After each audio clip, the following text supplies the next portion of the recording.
I wanted to start with a word about the horrific news out of Lewiston, Maine last night, where we saw another tragic shooting that has taken at least 18 lives, injured many others, and left countless people in grief, shock, and trauma. As the President said in a statement earlier today, he and the First Lady are praying for the victims and their families, for those still fighting for their lives, and for the families, survivors, and community members reeling from this latest act of gun violence. And importantly, we continue to urge all residents to heed the warnings and guidance of the local officials, and federal law enforcement are on the ground to assist with the response. During the state dinner last night, the President was informed and stepped out to receive an initial briefing of the shooting. Later, he stepped out to speak with Maine Governor Janet Mills, as well as Senators Collins and King, and Congressman Jared Golden. He pledged full federal support in the wake of this horrific tragedy.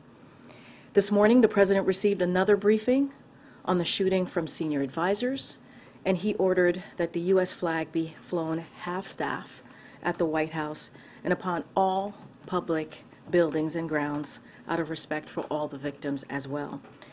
So I want to echo the President's sentiments on this tragedy and the epidemic of gun violence in general. This is not normal. We cannot accept this.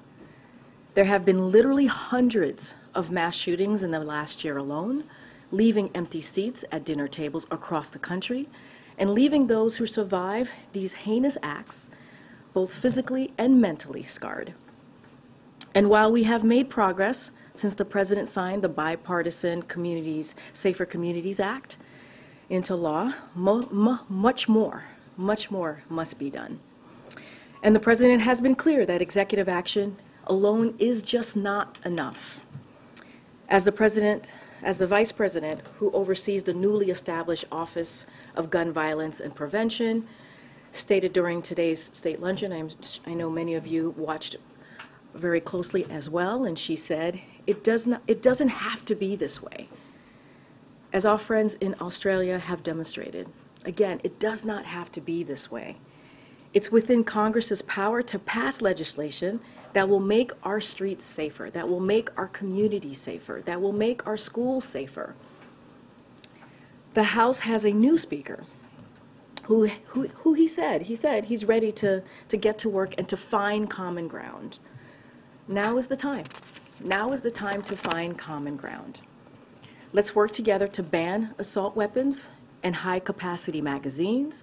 Let's work together to enact universal background checks, require safe storage of guns, and keep guns out of the hands of criminals and dangerous individuals who have no business being armed with a weapon of war. The President will continue to do everything in his power to protect the American people, to protect our communities, to protect our children. And we urge congressional Republicans to come to the table if there truly is common ground at this time.